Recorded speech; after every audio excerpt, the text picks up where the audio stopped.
Igsuon dinhi sa kalibutan, wala na ilaing ngalan nga gipadala ang Dios aron pagluwas kanato nga iyang mga katawhan. Wala na ilaing ngalan nga nagluwas kanato dinhi sa kalibutan. Mao lang gayud si Hesus igsuon. Buhat 4 bersikulo 11. Si Hesus mao ang gihisgutan sa kasulatan nga nag-ingon, ang bato nga gisalikway ninyong mga magtutukod og balay nahimo hinuon nga labing mahinungdanong bato.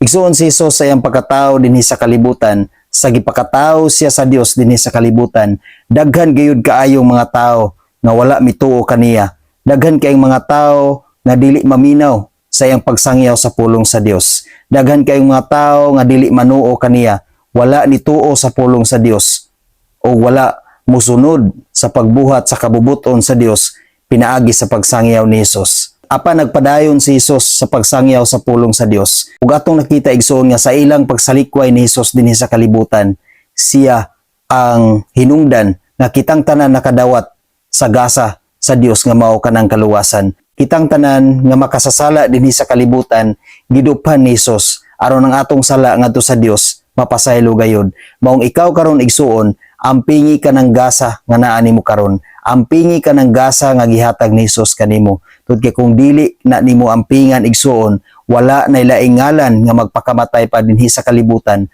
aron pagluwas sa imong mga sala. Ayaw sugot igsuon nga mahitabo kanimo. Ang nahitabo kaniadto nga mga tao nga wala mituo sa pulong sa Dios o wala nagmatidud-anon silang pagsunod ngadto kang Kristo.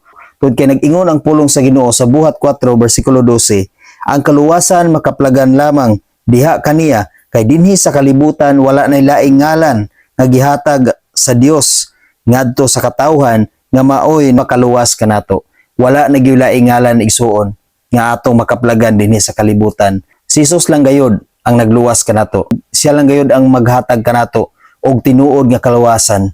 Dili ka nang imong simbahan karon, dili nang religion nga naa nimo karon, kun dili si Hesus igsuon. Maong lig-una sa kanunay ang imong relasyon ni Hesus. Lig-una sa kanunay ang imong pagtuo ngadto sa Dios. Aron ang gasa nga gihatag ni Kristo alang kanato, ato gayud kanang maangkon inig-abot sa panahon nga hukma na kita sa Dios. Inig-abot sa panahon nga mawala na kita nini nga kalibutan.